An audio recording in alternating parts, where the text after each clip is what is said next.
কোরআনের ৭২ নম্বর সূরা।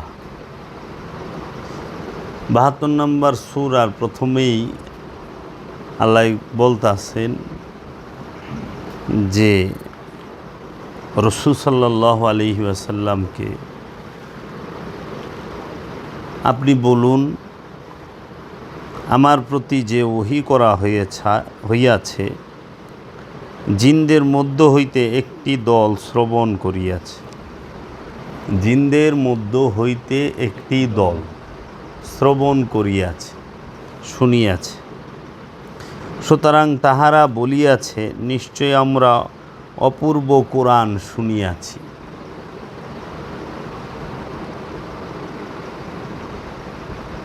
তাহলে আল্লাহ এখানে বলতেছে বলুন, কুল আপনি বলুন, আমার প্রতি যে ওহী করা হইয়াছে জিনদের মধ্য হইতে একটি দল শ্রবণ করিয়াছে। আল্লাহ রব্বুল আলামিনের থেকে রসুলের প্রতি যে ওহী করা হয়েছে জিনদের মধ্য হইতে একটি দল উহা শ্রবণ করিয়াছে। সুতরাং তাহারা বলিয়াছে, নিশ্চয়ই আমরা অপূর্ব কোরআন শুনিয়াছি। সুতরাং তাহারা বলিয়াছে, নিশ্চয়ই আমরা অপূর্ব কোরআন শুনিয়াছি। তাইলে জিনদের মধ্যে দল আছে, একটি দল জিন শুনে, অপূর্ব কোরআন যেহেতু শুনে, আবার বলিয়াছে, তাহলে বলে, তাহলে যে বলে যে শুনে, তাহলে আবার তাহারা ফিডব্যাক দিস, রিপিট, তারা ওইটার একটা মত প্রকাশ করছে যে আমরা অপূর্ব কোরআন শুনিয়াছি। আমরা অপূর্ব কোরআন শুনিয়াছি। তাহলে খুব খেয়াল করো, আল্লাহ রব্বুল আলামিন রসুলের উপরে যে ওহী করেছেন সেই ওহী জিনদের মধ্য হইতে একটি দল শ্রবণ করিয়াছেন এবং তাহারা বলিয়াছেন, আমরা অপূর্ব কোরআন শুনিয়াছি। সূরা জিন ৭২ নম্বর সূরা জিন ১ নম্বর আয়াত। এখন যদি কেউ শুনে, কেউ দেখে, কেউ বলে, কেউ অনুভব করে, সেটি কি নফস ছাড়া করতে পারবে?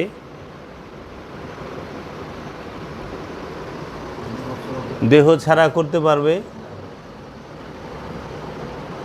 শুনতে গেলে তো কান লাগবে। আর জিন সে মারা যায়, তো মারা যায় কে? কুল্লু নাফসুন যায়কাতুল মউত, নফস মারা যায়। তাহলে আমরা দেখি জিনের অনুভূতি আছে, নাহলে সে কেমনে বলে আমরা অপূর্ব কোরআন শুনিয়াছি। অপূর্ব আর বিশ্রী যেটাই খুব, অনুভূতি তো থাকতেই। যেমন হুজুরের কণ্ঠ অনেক সুন্দর, এত সুন্দর গজল গায়, তাহলে অবশ্যই সে সেটা অনুভব করছে, শুনছে, সে সুন্দর ও সুন্দর অনুভব করার ক্ষমতা রাখছে, তাই না? আজাবান, শেষের শব্দটা আজাবান, মানে এর আজাবান শব্দের অর্থ হইল বিস্ময়কর, অপূর্ব, অদ্ভুত। এই যে আমার ছেলের নাম রাখছি না আজাবে ওয়ারসি, আজাবে শব্দের অর্থ হইল অদ্ভুত, অপূর্ব, বিস্ময়কর, বুঝছেন? সিনানাথ মানে প্রাণদানকারী, তার পুরো নামের অর্থ হলো অদ্ভুত, বিস্ময়কর, প্রাণদানকারী।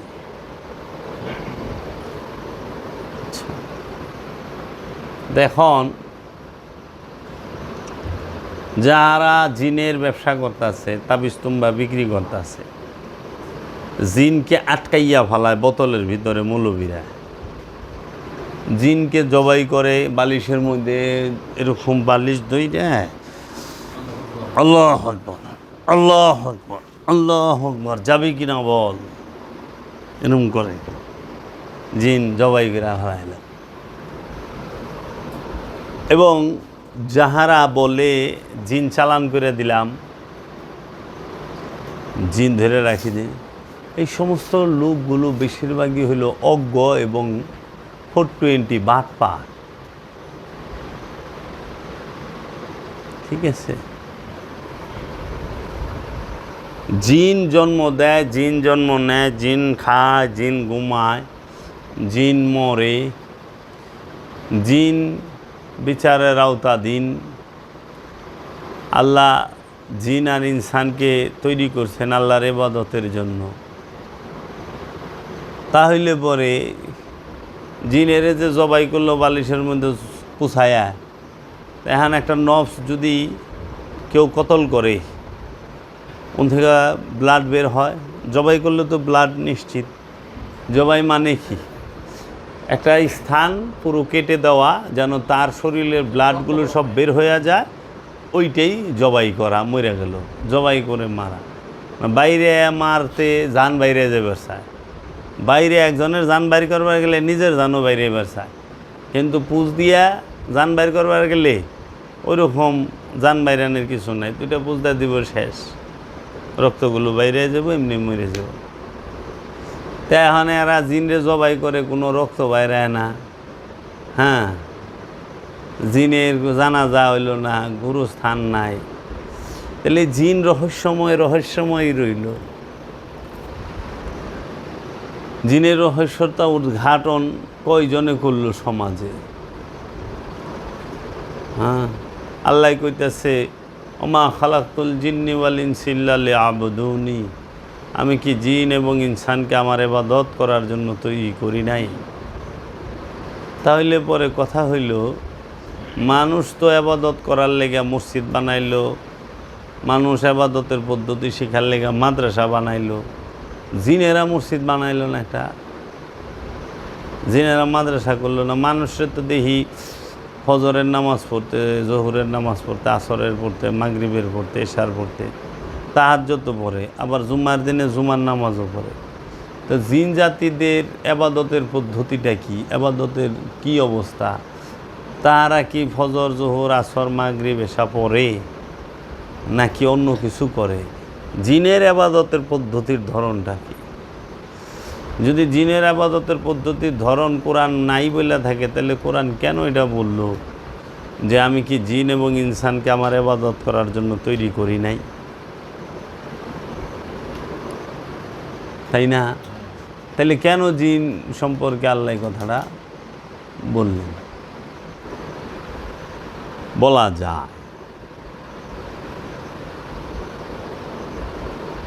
জিন সম্পর্কে আল্লাহ কোরআন স্পষ্ট অনেক কিছুই বললেন, কিন্তু গোপন করে রাখা হইল।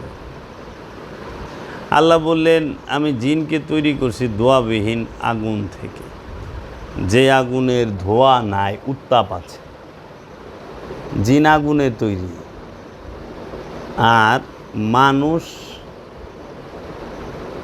তাকে তৈরি করছে মাটি থেকে,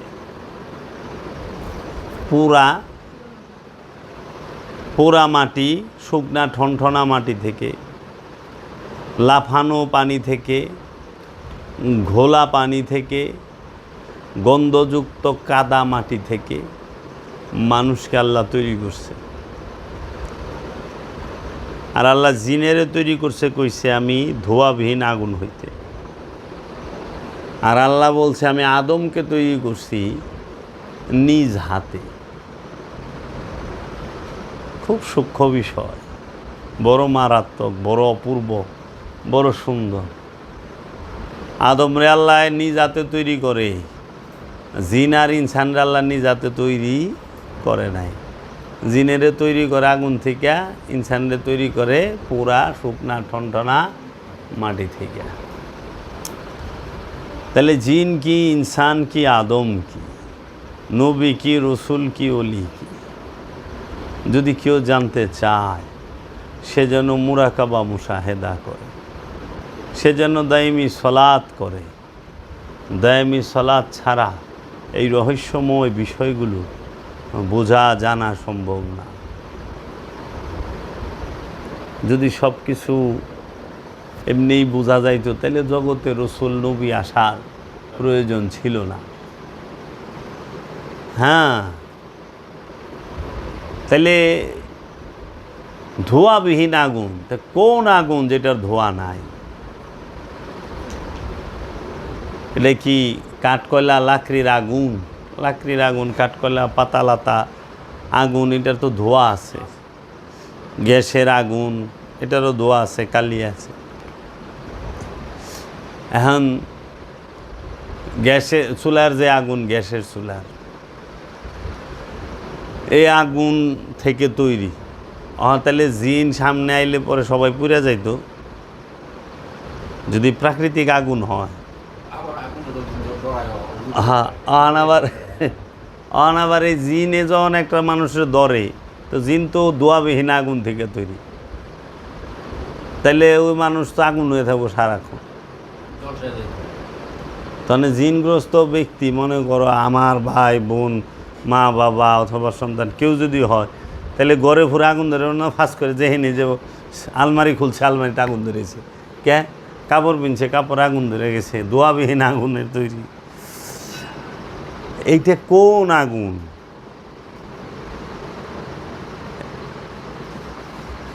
শরীরের মধ্যে যে রাগ আছে, এই রাগের কি ধোঁয়া আছে রে? কিন্তু তাপটা কীরকম? ধোঁয়াবিহীন আগুন পাইছ? শরীরের মধ্যে যে যৌবন আছে, যৌনতা আছে, উত্তাপ আছে, ধোঁয়া বাইরে, তাপ কীরকম? কঠিন তাপ, কন্ট্রোলই হয় না। শরীরের মধ্যে যে মনের মধ্যে হিংসা আছে, হিংসার তাপ আছে না? হিংসার দরুন একটা মানুষ, একটা পরিবারের ইনকাম, তার উপার্জনের ব্যবস্থাটাকে ধ্বংস করে দিই না? হিংসার কারণে আরেকজনের রাস্তা বন্ধ করে রাখি না? হিংসার কারণে একটা ভালো লোক একটা ভালো কাজ করতেছে, ওইখানে বাধা হয়ে দাঁড়াই না? তো এই আগুনটা হিংসার আগুন।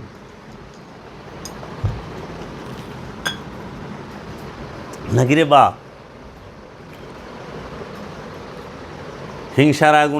হিংসার আগুন শরীরে থাকলে, শরীরের মধ্যে যদি জামা কাপড় থাকে, পুরে ছাই হয় না।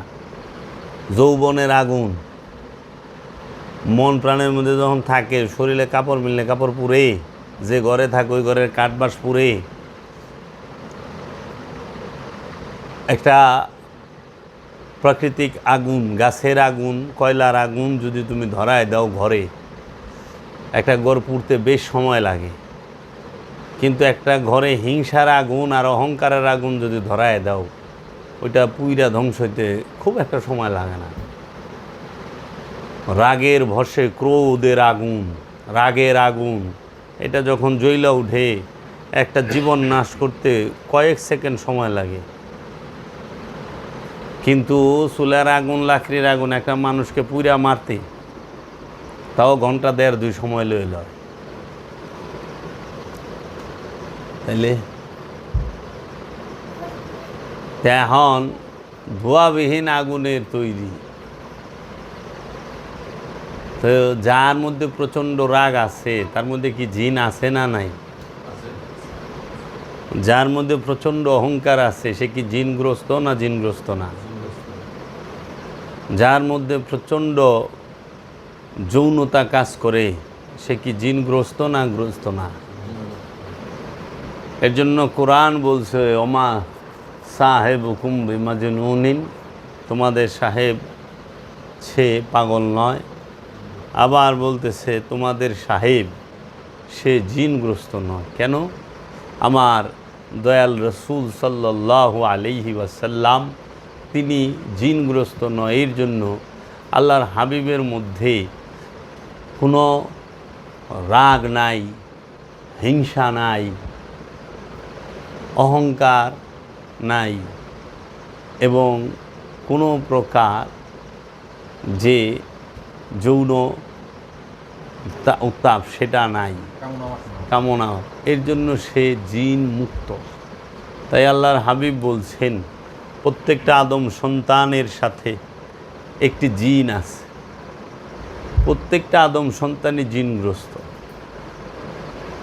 তো প্রতিটা মানুষ জিনগ্রস্ত। তখন এক সাহাবী বলছিল, ইয়া রাসূলুল্লাহ আপনি?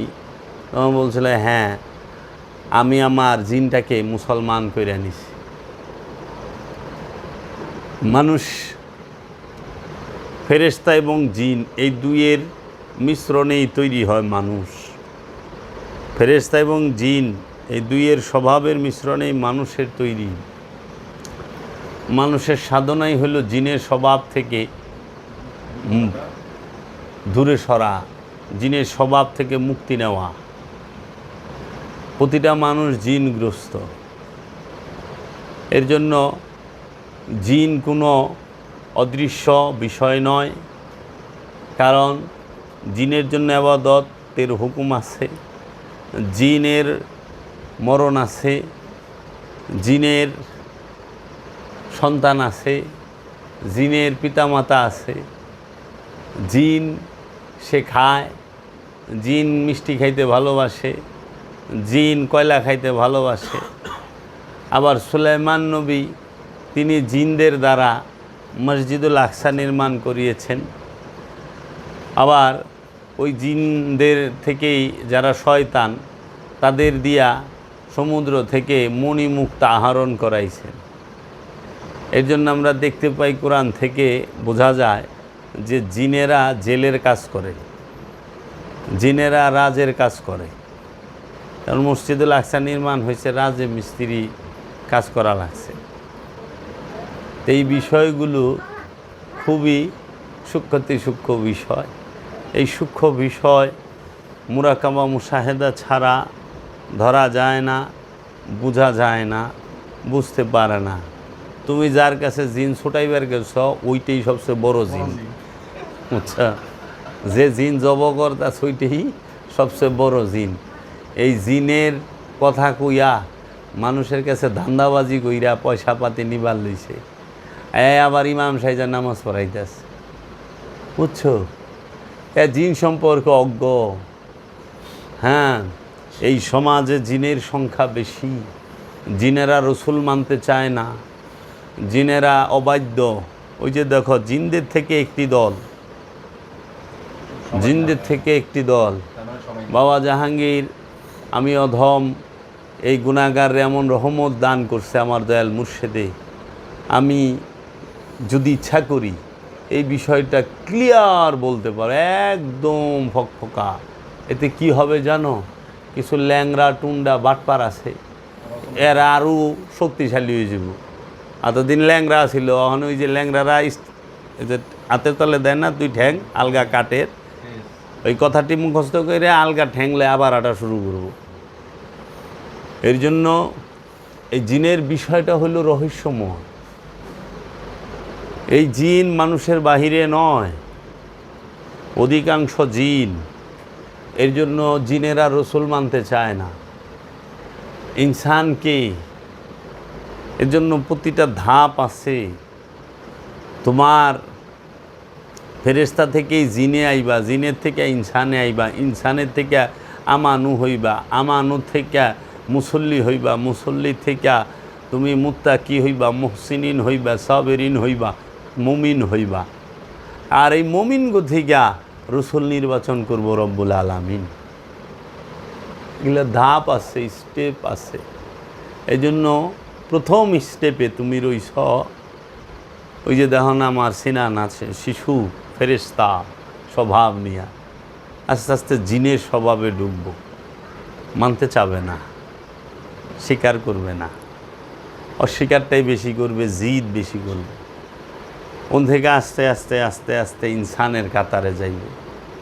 যদি তকদির ভালো হয়, পূর্বজন্মের কর্মফল ভালো হয়, তাহলে সে ওলিয়ে কামেলের কাছে যাবে।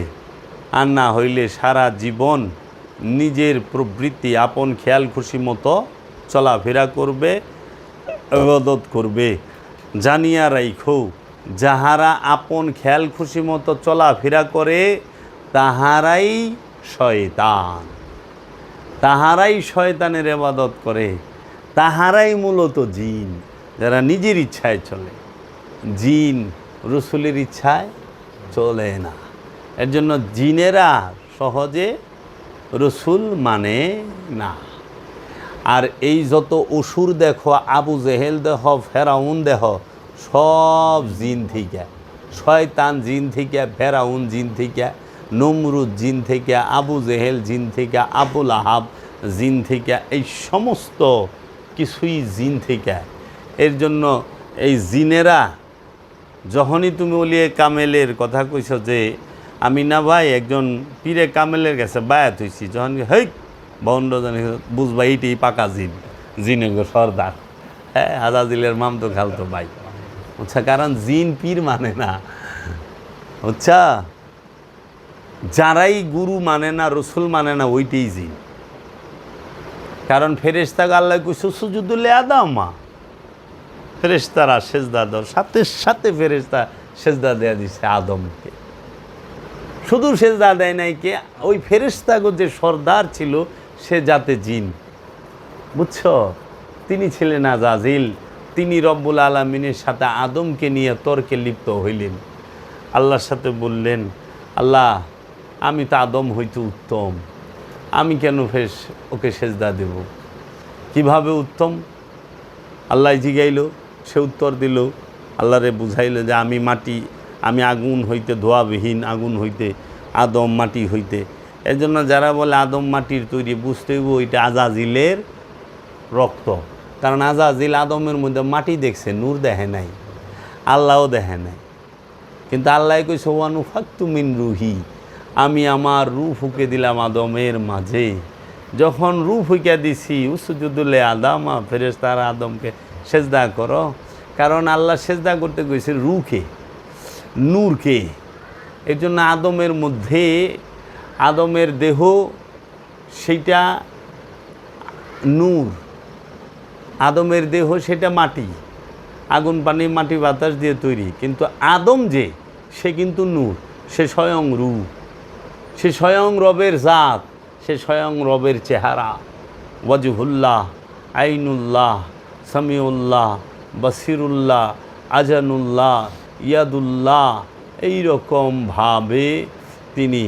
তো এর জন্য বাবারে, যাহারা জিন সম্পর্কে বুঝে না, মানে পিসাবে জিন কও, আরে জিনদেরকেই তো মুরিদ কইরা মুমিনে পরিণত করব, জিনেরে মানুষ বানাইব। এই ফেরেশতা, জিন, ইনসান এগুলা আলাদা বিষয় নয়, এটি রহস্যময় বিষয়। কে কইব? মুরাকাবার পীর নাই তো, মুশাহেদার পীর নাই তো, বাপে পীর, দাদায় পীর, আমিও পীর, বাস পিসা। সেই আমি পিসা বইছি, আমি কেন মাটির ওরা ধরুন? পিসাব, এই বংশগত পিসাব। হ্যাঁ, এই যে ফ্যামিলি পরম্পরার পিসাব, এরাই বুঝতে পারে না অনেক কিছু। আর যেখানে নাকি মনে করো ওই যে গদ বাঁধা, 250 বছর আগে দাদায় যা পইরা গেছে, বাপেও পইরা মইরা গেছে, নাতিও ভরতাছে, হেরপুলারও এটি ভরবার কলা কলা। এই কলা কলা পড়তে পড়তে জীবন শেষ। দাদায় কলা কলা পইরা গেছে, আমরাও কলা কলা পইরা যাবো, বাপেও কলা কলা পইরা মইরা গেছে। কবে যে এই বিষয় থেকে আমরা সত্যকে উদ্ঘাটন করতে পারবো? জিন, ইনসান, নাস, নবস, এগুলো সবই রহস্যময় বিষয়। এগুলো কখনোই এই পুঁথিবিদ্যা দিয়ে ধরা সম্ভব না। অনুমান বোঝা সম্ভব কিছুটা, কিন্তু এর জন্য যারা জিন্নের ছোটাই নামে তাবিজ তুম্বা করে, তাবিজ তুম্বা বেছে, তাহারা শতভাগ একটা মিথ্যা এবং ছলনার আশ্রয় নেয়, মানুষকে কথার দ্বারা, মায়ের পেছের দ্বারা বোকা বানায়। এখন দেখো সূরা জিনের 2 নম্বর আয়াতে বলতাছে, মানে 1 নম্বর আয়াতে তো বললই যে, বলুন আমার প্রতি যে ওহী করা হয়েছে, জিনদের মধ্য হইতে একটি দল শ্রবণ করিয়াছে, সুতরাং তাহারা বলিয়াছে নিশ্চয়ই আমরা অপূর্ব কুরআন শুনিয়াছি। 2 আয়াতে বলতেছে পথ দেখায় হেদায়েতের দিকে, সুতরাং উহার উপর আমরা ঈমান আনিয়াছি এবং আমাদের প্রতিপালকের সহিত কখনোই শিরক করিব না, যিনি অখণ্ড একক। জিনেরাও সাক্ষী দিছে আল্লাহ যে অখণ্ড একক, আহাদান, বুঝছস, বহু বচনে বলছে, সবাই মিলা কইছে। রসুল বলছে কুল হু আল্লাহু আহাদ, আর জিনেরা বলছে যে আহাদান, কারণ জিনের পক্ষে বলা সম্ভব না কুল হু আল্লাহু আহাদ, এক বচনে বলা সম্ভব না। এর জন্য জিনেরা মিলা কইছে আহাদান, আর রসুল কইছে কুল হু আল্লাহু আহাদ, আল্লাহ একক অখণ্ড অদ্বিতীয়। এই ভেদ বুঝে নাই। আমাদের দরবারে এক জাহেল আছে, তুতলা জাহেল, আমার মুর্শিদের আওলাদদেরকে ভুলভাল বুঝায়া এই তুতলায় বুঝে না, এই যে কয়ে দিমু এইটা লয়ে এখন টানবো, জুড়ছে বললো হেইয়, আরও জুড়ে হেইয়, যাবের বাবা হেইয়, বলছে এবার হেইয়, আমরা এবার হেইয়, ছিঁড়া ভালামু হেইয়, ছাতিয়া নাশ করুম হেইয়। এই হইলামঙ্গ দরবারের হাল এখন হয়ে গেছে। বুঝার খুবরি নাই তো।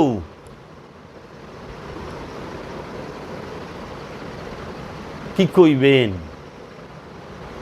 এই আহাদ শব্দ সারা কোরআনে একবার, আর আরেকটা হলো আহাদান, সূরা কিয়ামতের 1 নম্বর আয়াতে। সূরা কিয়ামতের 1 নম্বর আয়াতের শেষের শব্দ, এই তোমার 2 নম্বর আয়াতে, সূরা কিয়ামতের 2 নম্বর আয়াতের শেষের শব্দটাই হইল আহাদান, যিনি অখণ্ড একক।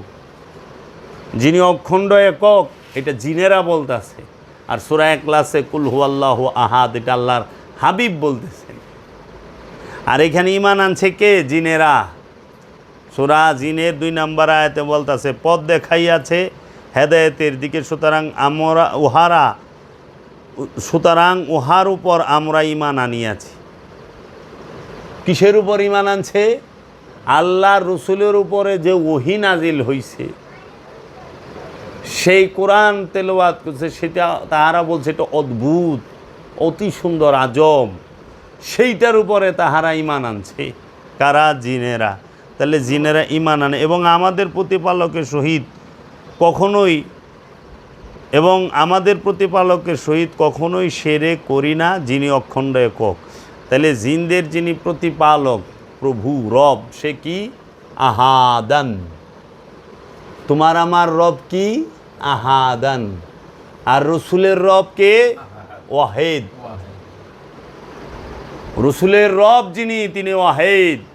আর আমার তোমার আমাদের সকলের রব যিনি, তিনি আহাদ। এই জন্য আমরা আহাদ আল্লাহর ইবাদত করি। ওয়াহিদকে বলা বুঝা আমাদের পক্ষে সম্ভব নয়। এর জন্য ওয়াহিদ আল্লাহ কথা বলছে আহাদ আল্লাহর সাথে। সমস্ত নবী রসুল ওলিরা হচ্ছে আহাদ আল্লাহ, আর ওই আহাদ আল্লাহর সাথে ওয়াহিদ আল্লাহ কথা কইছে, ওই এক আল্লাহ কথা বলছে, বুঝছ? এর জন্য ওয়াহিদের থেকে নিয়া আহাদে এই সমস্ত সৃষ্টি জগৎ ঘুইরা সর্ব জায়গায় রবের বাণী ছড়াচ্ছে। এর জন্য আল্লাহ ওই রহস্যময় আয়াত তেলাওয়াত করছে, যে কি ইউসাব্বিহু লিল্লাহি মা ফিস সামাওয়াতি ওয়া মা ফিল আরদিল মালিকুল কুদ্দুসুল আজিজুল হাকিম ওয়াল্লাযী ইসবাআসা ফিল উম্মিয়িনা ওয়াল্লাযী ইসবাআসা ফিল উম্মিয়িনা রাসূলাম মিনহুম ইয়াতলু আলাইহিম আয়াতি ওয়া ইউযাক্কিহিম ওয়া ইউআল্লিমুহুমুল কিতাবা ওয়াল হিকমা ওয়া ইন কানু মিন ক্বাবলু লাফি দালালিম মুবিন। আসমান জমিনে যাহা কিছু আছে সমস্ত কিছুই আল্লাহর তসবিহ পাঠ করেন যিনি আজিজ হাকিম, যিনি আজিজুল হাকিম, কুদ্দুসুল আজিজুল হাকিম, যিনি কুদ্দুস আজিজ হাকিম। সেই কুদ্দুস যিনি, আজিজ যিনি, হাকিম যিনি আল্লাহ, সেই আল্লাহ কী করলো? একজন রসুল প্রেরণ করলেন উম্মিয়িনদের মধ্য থেকে, যিনি তোমাদেরকে কেতাব তেলাওয়াত করে শোনাবে, কি আয়াত তেলাওয়াত করে শোনাবে, নফসকে পবিত্র করবে, তোমাদের নফসকে পবিত্র করবে, কেতাব শিক্ষা দেব এবং হিকমত দান করবে, প্রজ্ঞার জ্ঞান। পাইছ? ওয়াহেদ আল্লাহ পাঠাইছে কারে? আহাদ আল্লাহর এই রসুলদেরকে। এই রসুলেরা সে কি করবে? তোমাদেরকে আয়াত তেলাওয়াত করে শোনাইব, তোমাদেরকে কেতাব শিক্ষা দিব, তোমাদের নফসকে পবিত্র করবে, তোমাদেরকে জ্ঞান দিবে। পাইছ? ওয়াহেদ আর আহাদের বিশাল। এর জন্য বলছে আহাদ একক, ওয়াহেদ এক, ওয়াহেদ এক, আহাদ একক। এই এককেরা ওয়াহেদ থেকে আলাদা না, আর একই একক থেকে আলাদা না। এর জন্য এই এককের মধ্যে এক বয়ে রয়েছে, একেরই প্রকাশ, একেরই বিকাশ এককের মধ্যেই। এর জন্য অগণিত রসুল, অগণিত নবী, কিন্তু এই অগণিত নবী, অগণিত রসুলের নূর একটাই, নূরে মুহাম্মদ। রব একজনই, আল্লাহ রব্বুল আলামিন। এই আল্লাহ রব্বুল আলামিনের সমস্ত নবী রসুল ওলিরা নিজেদের ওই আল্লাহ রব্বুল আলামিনের মধ্যে সমস্ত নবী রসুল ওলিরা তাদের নফসকে, ব্যক্তিগুলো ফানা করে দিছে। যখনই একটি ইনসান তার নফসকে রবের মহানূরের মাঝে, রসুলের মহানূরের মাঝে ফানা করে দেয়, তখনই সে হয়ে যায় আল্লাহময়। তখনই সে আর মানুষ থাকে না, হয় রসুল, সে হয় অলি, সে হয় নবী, সে হয় গৌস, সে হয় কুতুব, সে হয় আরিফ বিল্লাহ। বুঝছ? তাহলে জিনেরা কি করতেছে? তারা সাক্ষী দিতেছে, তারা ঈমান আনতেছে, তারা শুনতেছে, তারা অনুভব করে, তারা দিচ্ছে ফিডব্যাক। তাইলে পরে এই জিনেরা এত কিছু দিছে, সেই জিনেগো বর্তমান সমাজের কিছু প্রতারক মানুষ মৌলবী মুন্সির বেশ ধইরা তারা জিন ছুটাইতেছে। হুগনা মরিচ পুইরা আতানে, এই যে খাদার মধ্যে হুগনা, কয়লার মধ্যে হুগনা মরিচ 5-6টা পোড়া দেয়, দিয়ে একটা মানুষের ঝাঁতা ধইরা 4-5 কই থেকে আইসস, যাবি কি যাবি না? ওই বেটাই হুগনা মরিচের দোয়া যখন নাক দা ঢুকে মস্তক তো বাইরে ফাইটা যাবার চায়, ওই ডোরের ঠেলা কয় আমি জামগা জামগা, আমার ছাইরা দেন। কই থেকে আইসস? ওর মনে যায় আহে তাই কই দেয়, আমি ইন্ডিয়াতে আইছি, আমি রাশিয়ার থেকে আইছি, আমি চায়নার থেকে আইছি, আমি অক্ষণে যাইতেছি। যাবি কি না কই জামগা জামগা। আরে মিয়া, ওই কবিরাজরেও যদি যাতায়াত দইরা কন কই থেকে আইসস, ও কবে আমি বাইর থেকে আইছি, তাড়াতাড়ি যাইবার দেন আমার, আমি আর থাকতাম না। এই যে মানুষকে কোথা আসছে, এটা মানুষকে এইরকম হুগনা মরিচের দোয়া, আর তারা কী করে না করে কোন তো কি এর মধ্যে কি? জিনের রুগী ছুটাই বেলেছে, ভিডিও বানায় ফেসবুকে ইউটিউবে দিছে। জিনের রুগী হ্যাঁ পাগল হয়ে গেছে, কিন্তু বরকাটা ঠিক মতো ভিন্দা রয়েছে। দেখে সব প্রশ্নের উত্তর টন টন করে দিতে আছে। পাগল সব কিছুর উত্তর টন টন করে দেয়। পাগল মানে কি? পাগলামি। পাগলের কোনো লাইন ঠিক থাকবো না। ওটা শোনো, পাগল এমন যে বুঝেই না যে হেসলে কাপড় আছে না নাই, ওটা হলো পাগল। পাগল আবার জিনের রুগী বরখা বিন্দা থাকে কেমনে? কি কইবার চান, কি বুঝান যে জিনের গ্রস্ত এত পাগল, শরীরে কাপড়ই থাকবো না, খাইব দাইব না, কলা পাতার উপর দিয়ে আঁটবো। তখন সেন বুঝুম যে না, কিছু একটা আছে রে। কলা পাতার উপর দিয়ে আটা এটা চারটিখানি বিষয় না। যখন দেখুম যে 5 মিনিট একটা পাথর উঁচা করে ফেঁকা ভালাই দিতেছে একটা কেরকেরা মানুষ, তখন বুঝতে হবে যে না, এটা তোর স্বাভাবিক বিষয়, অন্য কিছু আছে। এরা জব করে এখানে তদবির কইরা 5টা বাড়ি করে হালাইছে কামরাঙ্গীর সরে জিন হুজুরে।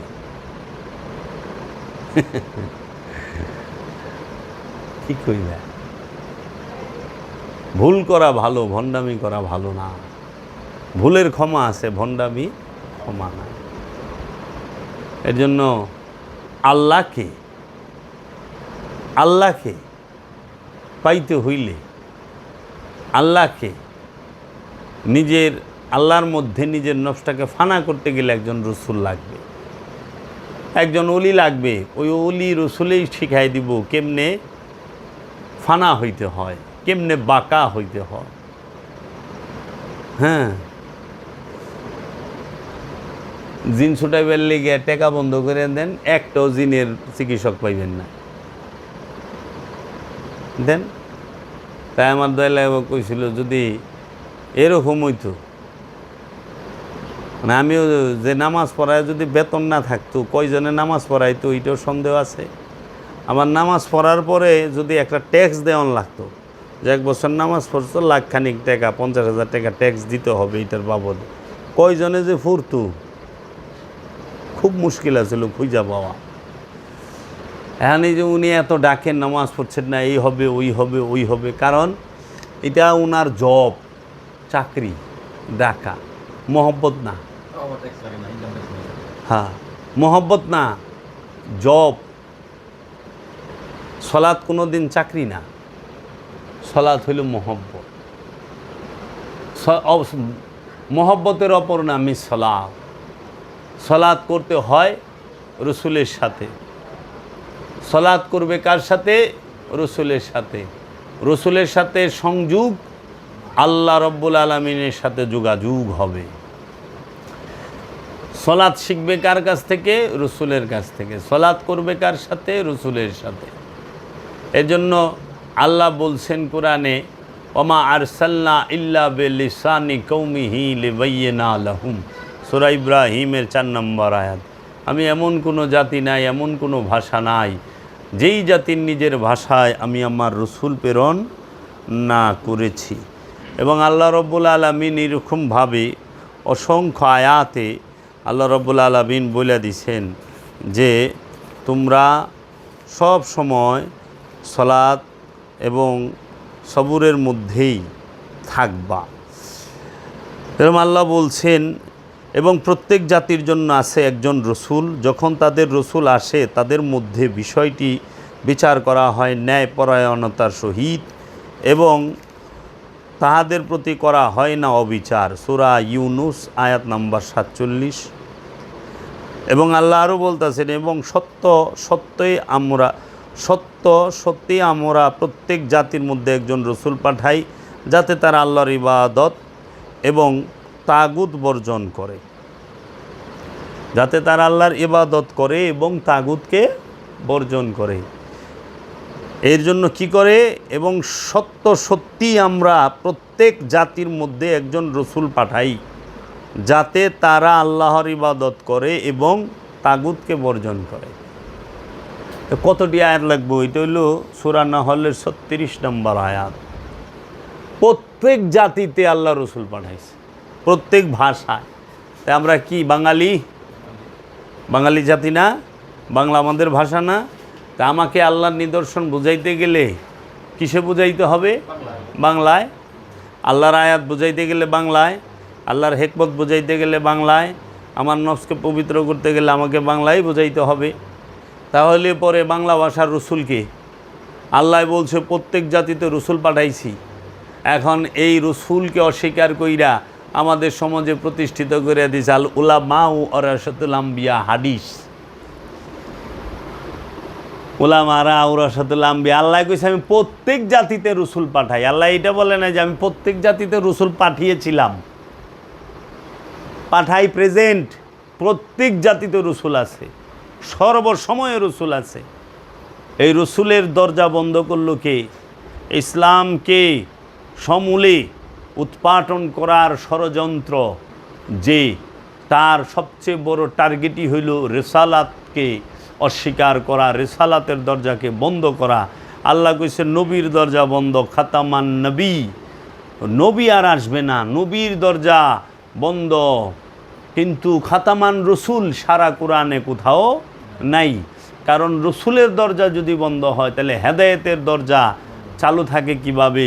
সেটাও তো বন্ধ হয়।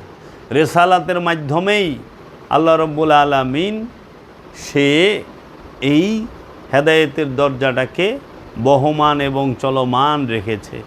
তাহলে আজকে যাহারা বলে যে রসুল সম্পর্কে না জানিয়া রসুল সালাত শিক্ষা দেয়, রসুল সালাতে করবে, রসুলের সাথে আপনি সালাত করবেন, তুমি সালাত করবা।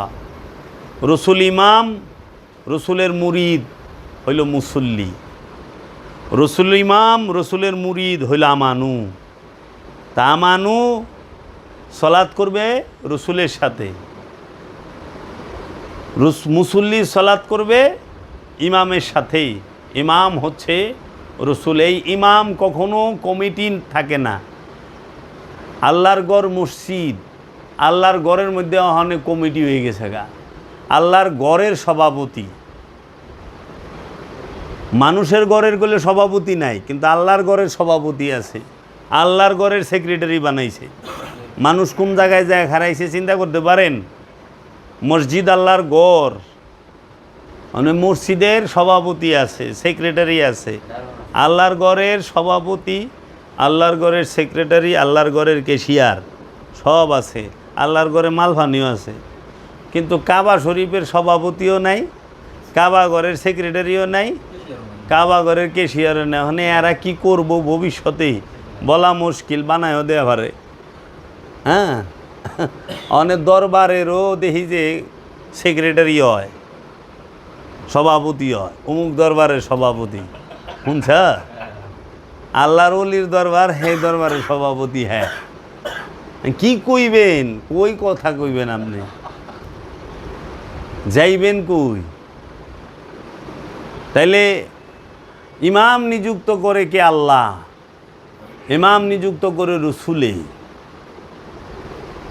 সভাপতি, সেক্রেটারি, ক্যাশিয়ার কমিটির না। কিন্তু জাগতিক এই ইট পাথরের তৈরি মেজাজি মসজিদের ইমাম, যে রূপক মসজিদের ইমাম, সেই ইমাম নিযুক্ত করে সমাজের কিছু মানুষ মিলা। ওর মধ্যে ভালো মন্দ উভয়ই থাকে। হ্যাঁ, সবাই ভালোও থাকে না, সবাই খারাপও থাকে না। তাহলে পরে আপনি সলাৎটা করবেন। রসুলকে কেন পাঠাইছে প্রত্যেক জাতিতে? প্রত্যেক জাতির মাতৃভাষায় রসুল শিখাইব সলাৎ কি, সলাৎ কিভাবে করতে হয়, সলাতের প্রয়োগ পদ্ধতিটা কি, রুকু কি, সেজদা কি, সিয়াম কি। এই সিয়াম কার সাথে করবা? রসুলের সাথে। সলাৎ কার সাথে করবা? রসুলের সাথে। জাকাত কাকে দিবা? রসুলকে। রসুল না থাকলে জাকাত কারে দিবা? মালের জাকাত দিবা ভিক্ষুককে। মানে আমেরিকায় ভিক্ষুকই নাই, আমেরিকার মানুষে জাকাত কারে দিব? রে ভিক্ষুক নাই তো। সুইজারল্যান্ডে ভিক্ষুক নাই, জাকাতটা কারে দিব? এটা হলো মেজাজি জাকাত, টেকার জাকাত, মালের জাকাত। কিন্তু নফসের জাকাতটা তুমি কাকে দিবা? মালের জাকাত, সম্পদের জাকাত তুমি দিলা গরিব মানুষকে। ওটা হলো সাদকা, ওটা জাকাত না। জাকাত কি? জাকাত হচ্ছে আপন আমিত্বটাকেই জাকাত দিতে হবে, আপন ইচ্ছাটাকে জাকাত দিতে হবে। কার কাছে? রসুলের কাছে, রবের কাছে। রবের কাছে দিবা, রসুল ছাড়া সম্ভব না। এর জন্য জাকাত দিতে হয় রসুলের কাছে। বুঝছেন? যাকাত দিতে হয় রসুলের কাছে। রসুল যাকাত যদি কবুল করে তাহলে সেইটা হইল নফসের যাকাত। কুরবানি আইতাছে সামনে, কুরবানি করবা কার কাছে? রসুলের কাছে। কুরবানি করবা কার কাছে? রসুলের কাছে। ইসমাইল নবী কুরবানি করছে ইব্রাহিম নবীর কাছে। খেয়াল কইরো কথা আছে কোরআনের বচন সূরা আল ইমরানে, যে সূরা আল ইমরানে একটু খুইলা দেখো তোমরা যে আমি কি কই। সূরা আল ইমরানের 92 নম্বর আয়াত খোলো, যাহারা দেখতাছেন তাহারাও খোলেন।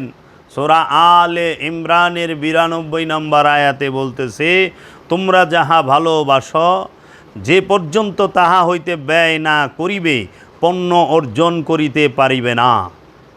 বুঝছেন? এবং তোমরা যাহা কিছু ব্যয় করো নিশ্চয়ই আল্লাহ সেই সব বিষয় অবগত রহিয়াছে।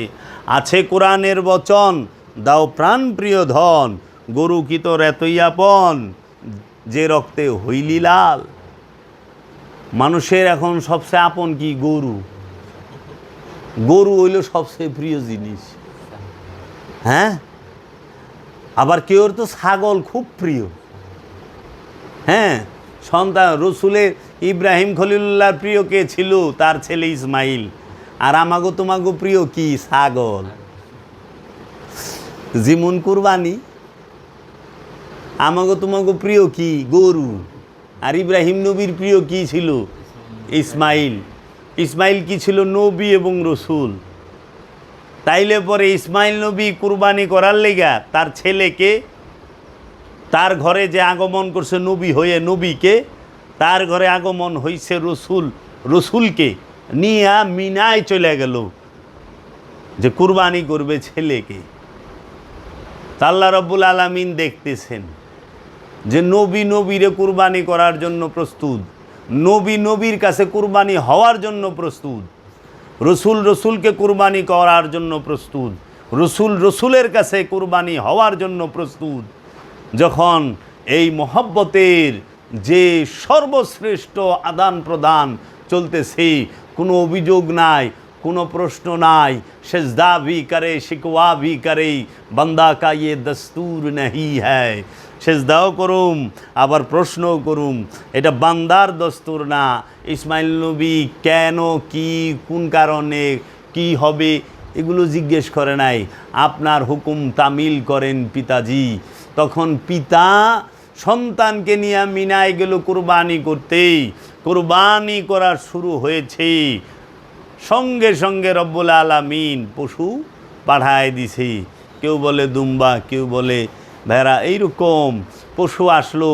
ও মিয়া সাহেব, ইব্রাহিম নবীর সুন্নত হইল সন্তানকে মিনায় কুরবানি করতে নিয়ে যাওয়া, আর আল্লাহর মোহব্বত ইব্রাহিমের প্রতি, এর জন্য সন্তানের বদলতে পশু পাঠায় দিল।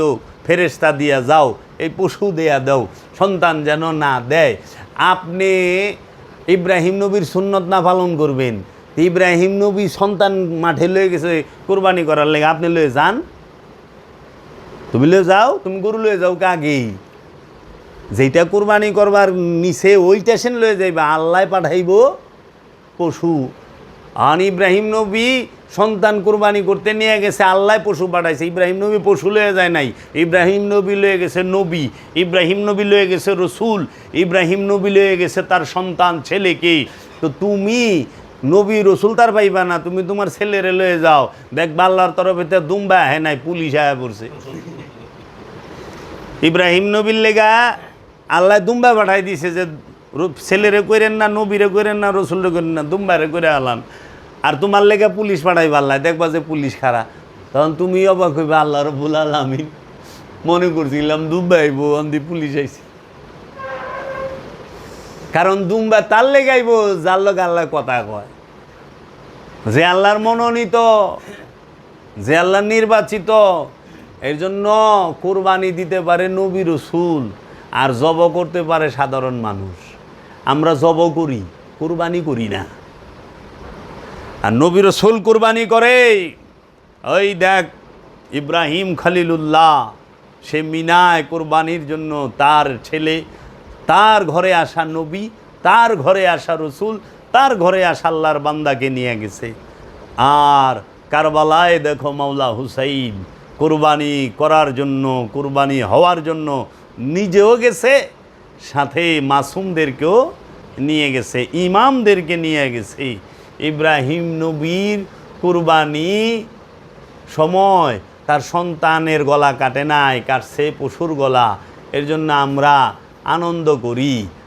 কিন্তু মাওলা হুসাইনের কুরবানি, সেইখানে পশু কাটে নাই, সন্তানের গলাই কাটছে, তাজা রক্তগুলো ঝরছে। এর জন্য আমরা কি একটু কাঁদতে পারুম না? আমরা চোখের জল ফালাইতে পারুম না? এত হতবাগা মুসলমান যে আওলাদে রসুলের কলা কাটে, ওই দিন ছুটি দেয় সরকারিভাবে, দুঃখের দিন মানুষ ওই দিন বিয়ার অনুষ্ঠান করে। হাই রে হতবাগা মুসলমান! আমার মুর্শিদ বাবা জাহাঙ্গীর বলছেন, মহরম মাসে যারা বিয়া করে, যারা বিয়া করায় ওই ঘরে জৌরা পোলাপান হইব, কোনো নেক সন্তান হবে না। মহরম মাসে মুসলমানের লেগা বিয়া করা হারাম, হারাম, হারাম। প্রেমিকের লেগা, আশেকের লেগা, হ্যাঁ, ইয়েজিদের লেগা শহর সাজানো জায়েজ। কারণ কারবালায় মাওলা হুসাইনের মাথা মোবারক কাইটা, আলে রসুলরে কাইটা ইয়েজিদ কি করছিল? কুফা সাজাইছিল, দামেস্ক সাজাইছিল। এর লেগে দামেস্কের চিহ্ন উইরা যাইতেছে পৃথিবীর থেকে। কারণ আওলাদে রসুলের শাহাদাতের সময় তাহারা সাথ ছিল। এর লেগা রসুলের আওলাদদেরকে কল্লা কাইটা শহর সাজানো, বাড়িঘর সাজানো, এটা হলো ইয়েজিদের সুন্নত। এর জন্য এজিদের সুন্নত। এর জন্য যাহারা মহরম মাসে বাড়িঘর সাজাইয়া বিয়া করে, এলাকা সাজাইয়া বিয়া করে, বুঝতে হইবে এটা পাক্কা এজিদের পেতাত্তা। আচ্ছা, তো এজিদের লগে থাকবা না। মাওলা হুসাইন মহরম মাসে বিয়ার দাওয়াতও খাইবার যায় না। না, আমরা আশেকে রসুল, আমরা রসুলের বংশের প্রেমিক, আমরা রসুলের বংশের মহব্বতে মহরম মাসে কোনো দিন বিয়া শাদি, কোনো প্রকার আনন্দ আয়োজনে আমরা যাব না। কারণ ওই মহরম মাসটা বুঝায় আনন্দ করছে এজিদেরা, আর রসুলের পরিবার শুধু কাঁদছে। জানো, নির্যাতনের মাত্রা এত ছিল। মাওলা হুসাইনের ছোট স্ত্রীর নাম আমার সবচেয়ে প্রিয় লাগে, তার নাম মা রুবাব। মা রুবাবের সামনে যখন তার 6 মাসের শিশুটাকেই গলায় তীর বিন্দায় আমার শাহাদাত করছে, শহীদ করছে, নিজ চোখে মায় দেখছে।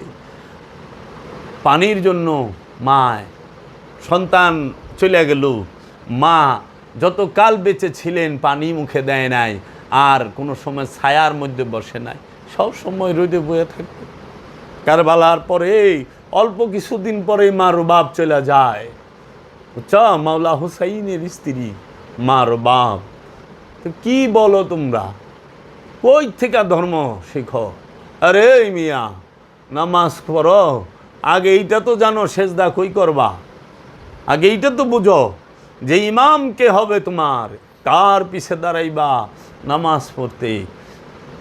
যে মাওলা হুসাইনের বিরুদ্ধে কথা বলে, যে মাওলা মজলুমের বিরুদ্ধে কথা বলে, যে মাসুমের বিরুদ্ধে কথা বলে, যে অত্যাচারীকে সাপোর্ট করে, এজিদের মতো অত্যাচারী। এজিদ বলে কিছু ছিলেন না, এজিদ বলে জানতেন না, এই সমস্ত এগো পিছে, আরে এগুলা যেহেনে যায় ওই জায়গায় তো ধ্বংস। দেখো না তাদের ছায়া ধ্বংসের মূলে দাঁড়ায় রয়েছে। 33,000 সৈন্য বাইরে এলো তার ঘরের থেকে, একটা রাষ্ট্রপ্রধান জানে না, অনুমতি ছাড়া বের হয়। শহর সাজাইলা, তাত্তের মধ্যে বসলা, আলে রসুলকে জেলখানায় বন্দি করলা। মাওলা হুসাইনের বড় ছেলে ইমাম জাইনুল আবেদিনকে 2টা বছর জেলে বন্দি করে রাখছে জিদে। মৌলবীরা কয় জানে না বলে, বেয়াদবের দল কারে ওহাবিরা কয়। এই জন্য দেখো না, এগুলার মধ্যে সহি শুদ্ধ তেলাওয়াত আছে, নূর নাই, ইশক নাই, মহব্বত নাই। বুঝছো? তো কুরবানি, মনের পশুকে আগে জবাই করো। নিজের প্রিয় বস্তু হচ্ছে তোমার ইচ্ছা, একটা মানুষের সবচেয়ে প্রিয় বস্তুটাই হলো তার আপন ইচ্ছা। মানুষ সব কুরবানি করতে চায়, বিলাই দিবার আপন ইচ্ছাকে বিলাই দিতে চায় না। এই আপন ইচ্ছা রসুলের কদমে লুটাইয়া দেওয়া, মুর্শিদের কদমে লুটাইয়া দেওয়ার অপর নামই হইল কুরবানি।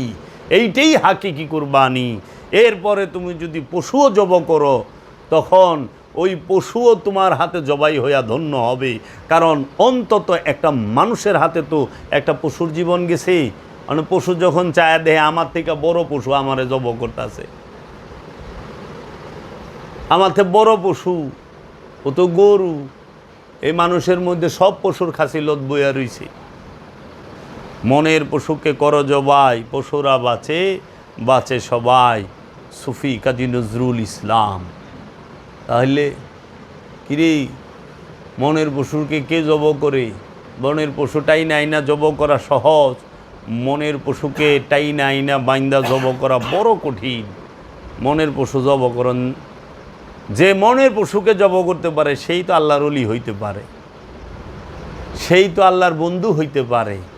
আমরা বনের পশু এত জব করলাম, কেউই অলি হইয়া পারলাম না। প্রতি বছর জব করতেছি, কিন্তু অলি হইতে পারছি না। আমাদের মধ্যে পশু কুরবানি করার পরে বিনয় এসেছে, কুরবানির পরে বিনয় আইসা পরে, কুরবানির পরে মাসুম হয়ে যায়। অহনদি পশু কুরবানির পরেও 10 টাকা হারে সুদ খাইতেছে, সুদের টাকা দেও কুরবানি করতেছে। কুরবানি করার পরে ওই বছর কুরবানি করব, কুরবানির পরেও অফিস করলে ঘুষ খাইব। তো যে কুরবানি করে হ্যাঁ আবার ঘুষ খায় কেমনে? যে কুরবানি করে হ্যাঁ সুদ খায় কেমনে? যে কুরবানি করে হ্যাঁ অন্যের সম্পদ আত্মসাৎ করে কেমনে? কুরবানি হয়ে গেছে,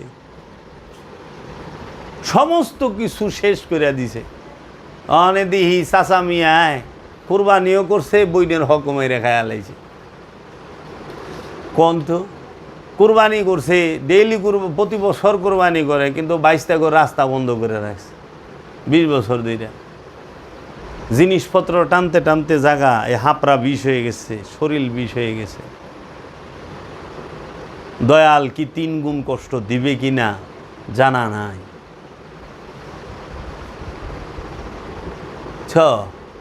কুরবানি তো করে খুব আনন্দ। তো কি কুরবানি করলেন, কি নামাজ পড়লেন যে সালাত করার পরও পাপে লিপ্ত থাকেন? আবার এখন এক শ্রেণীর মৌলবী বাইরেছে, যারা নাকি সুদখোর, ঘুষখোর এবং এলাকার সবচেয়ে বড় সম্পদ জমাকারী জাহান্নামী, তার দুস্থ হয়ে যায় মসজিদায়া। ইমাম মানে কি? এলাকার মধ্যে সবচেয়ে বড় সম্পদ জমাকারী, যে তার বিরুদ্ধে দাঁড়াইব। এটা হলো ইমামের প্রথম গুণ। জুলুমের বিরুদ্ধে, জালেমের বিরুদ্ধে ইমাম দাঁড়াইব। অনে এলাকার যিনি সবচেয়ে বেশি সম্পদশালী, হের বাইতে আগে যায়, মৌলানা সাহেব বসেন, তেল মারেন। ফেরাউনের বাদ যায় মুসানবী, ইব্রাহিম নবী, মুসানবী ফেরাউনের বাদ যায় কইছে এই না করণ যাব না। নমরুদের বাদ যায় ইব্রাহিম নবী কইছে। আর সুদখুর্গ বাড়িতে যাইয়া, দোকানে যাইয়া ঈসা নবী কইছে। আর অনে আমাকে মৌলানা সাহরা, ইমাম সাহরা বড় লোকের বাদ যায় আগে দাওয়াত খায়, সকালের নাস্তা করে। জাহান্নামীর বাদ যায় সকাল ফজরের নামাজ পড়ে আয়া, ওই যে মাসে কিছু টাকা দেয়, জায়গাতে টাকাটা মাদ্রাসা দেয় লেগে ভোরবেলা আয়া কোরআন তেলাওয়াত করে। অথচ কোরআন কইছে সম্পদ জমাকারী জাহান্নামী। যারা সম্পদ গুনিয়া বাঁচিয়া রাখে তারা জাহান্নামী, হুতামা নামক দুজকে যাইব। মানে জাহান্নামীর বাড়িতে যায় দিই ইমাম সাহেব বয়ে থাকে। আর যে নাকি সাধন ভোজন কইরা ফকিরি হাসিল করছে, ফকির হইছে, হের বাড়িতে আগুন দিবার যায়। তো ইমাম সাহেব জাহান্নামীর বিরুদ্ধে খাড়ায় না, ইমাম সাহেব সম্পদ জমাকারীর বিরুদ্ধে খাড়ায় না, এলাকায় যে ফকির আছে হের বিরুদ্ধে খাড়ায়। আলা কোন যাইবেন কই? সিস্টেমই উল্টাই দিছে। এর লেগা এরা একটা ফতুয়া দেয়, আল্লাহর দিন সব সমান, আল্লাহর দিন সব সমান। তো তোর বাপে যেদিন মরছে এই দিন তোকে বাদ বিয়ার অনুষ্ঠান করস নাকি? আল্লাহর দিন না সমান? তো তোর বাপে মরলে যদি বিয়ে অনুষ্ঠান না করন যায়, তাহলে কুলকাইনাতের সমস্ত মাসুমদের পিতা, যিনি রসুল যার সম্পর্কে বলছে আল হুসাইন মিন্নি ওয়া আনা মিন আল হুসাইন, এই হুসাইন হচ্ছে আমা হতে, আমি হচ্ছে হুসাইন হতে। দেখে নাও কে দেখতে চাও, সৈয়দকে দেখো, সৈয়দের দাদাকে কে দেখতে চাও, দেখো ইমাম হুসাইনকে। সৈয়দের পিতাকে কে দেখতে চাও, দেখো ইমাম হুসাইনকে। সৈয়দকে কে দেখতে চাও, দেখো ইমাম হুসাইনকে। ইমাম হুসাইন আলাইহিস সালাম সৈয়দের দাদা, সৈয়দের পিতা সৈয়দ। সেই ইমাম হুসাইন আলাইহিস সালাতু ওয়াস সালামে শাহাদাত বার্ষিকীতে আনন্দ ভর্তি করো। সরকারকে আনন্দ ভর্তি করার লেগে ছড়িয়ে দিছে না। জি, যাই হোক, দয়াল আমাকে সুবুদ্ধি দেও। আমি সালাত নিয়ে আর রসুল নিয়ে কথা বলুম। আচ্ছা, এরা ঢাইকা রাখে সব। পিসাব কিনা আরও খারাপ। অহন্ত পিসাব ব্যস্ত। মাওলাকে কে না মানে, কে মানে, কে মানে মাওলা বড় না। বই পইরা কি হবে, এই পইরা কি হবে, তো তুই না পইরা কি করতাছস? যে কইতাছে একটা মানুষ প্রশ্ন, আমি কইলে তো সেদ হয়ে যাব গা। আমার তো হলো কামানের গোলা, যেহেন্দা পড়ব একে সেদ। যে কেউ বই বেড়ে কিছু বলে, তুই এত কিছু করে কি পাইছস? বিনয় আইসে শুনলে চেহারায়, রূপে, রঙে মুর্শেদের গ্রান কয় স্বভাব থেকে। হাইটে গেলে পাঁঠার গন্ধ। আরবের পাঁঠা যদি রাস্তা দিয়ে যায়, মনে করো 30-40 মিনিট পর্যন্ত ফেলেবার থাকে যে পাড়ায় গেছে, এত গন্ধ। তো মুর্শেদের গ্রান যদি লেগে যায়, মুর্শেদের রং যদি লেগে যায়, যেহেন্দা আটবি কইব ওই যে মুর্শেদ যাইতেছে, জাহাঙ্গীর বাবা যাইতেছে, গ্রান পাই। मोहम्मद रोज अजल से, या मोहम्मद रोज अजल से